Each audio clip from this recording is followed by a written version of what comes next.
Now to let us know if he thinks the sky is falling after last night's election results, Representative Tom Emmer. Good morning, Tom. What's your hot take at 7:23 Central Time on this fine Wednesday morning? Well, I mean, no surprise in good morning, by the way, John. There's no surprise in New York. Virginia, that was not a surprise except for the Attorney General, which I think some of us just thought that the Democrats were, more American behaving than we've seen. Remember, half the Democrat Party literally, who identifies Democrats, said it would be justified to assassinate President Trump. So why should we be surprised that they elected a Democrat AG who wanted his political opponent and his family dead? I mean, this is not my grandfather's Democrat Party anymore. Look, Mamdani, we knew he was going to win. They did everything they could to try and wake up the electorate, but now they're going to find out. I saw this morning that this is about affordability. This is about opportunity. No, it's not. It's about a lack of education, John. People have not educated these people to understand why there is a lack of affordability and a lack of opportunity. It's because of all the overreaching of the socialist Democrats that we've had in this country for years. And now, guess what? Now you're going to go the next step. You're going to elect a Marxist, Mamdani, who wants to control.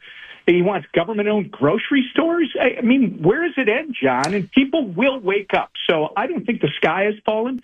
I think you got to go back to the Winston Churchill quote, never give up, never, ever give up. I mean, the truth is on our side. The policies are on our side, and we still. Donald Trump is in the White House. They can try to argue that this is somehow a negative on his popularity. That's not true. He is still the strongest leader in the country and the world. Republicans still control the Senate and the House, although we see what Chuck Schumer has done to the Senate by shutting the government down now for the 36th day in a row. But look, all is not lost. Minneapolis, we may get the boy toy mayor back after all. I mean, we'll see what happens with that ridiculous ranked choice voting. Yeah. But, John, for everybody who's like, oh, my goodness, it's over, you're talking about a half a dozen different places. We knew or had good reason to believe we knew what the outcomes were going to be and why. Remember, it's a year now since 77 million people voted for a new direction.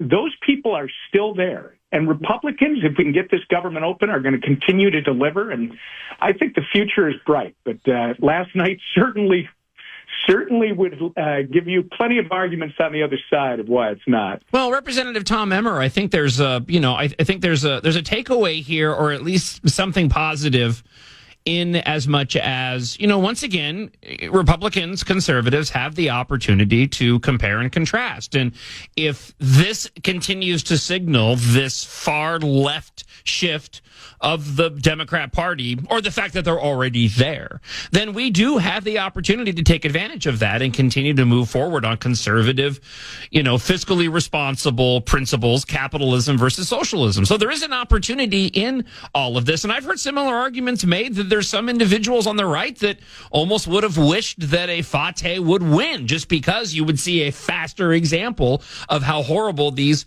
policies are. These are opportunities moving forward. And so I won't say that I'm excited, but we're going to have these battles regardless. So I would rather have a clear delineation as possible between left and right of which to argue the merits of the party that we belong to.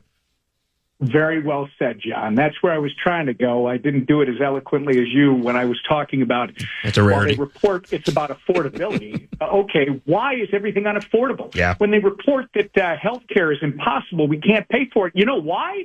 Because you passed Obamacare. You completely upended the system, and you distorted the marketplace so that you basically benefited your insurers at the expense of the American citizens, and choice and competition is where it's at. So You said it better. The only thing I would change, which I think all of us need to start changing because the way the young people have been educated, they don't know what capitalism is. They've been taught that has a bad connotation.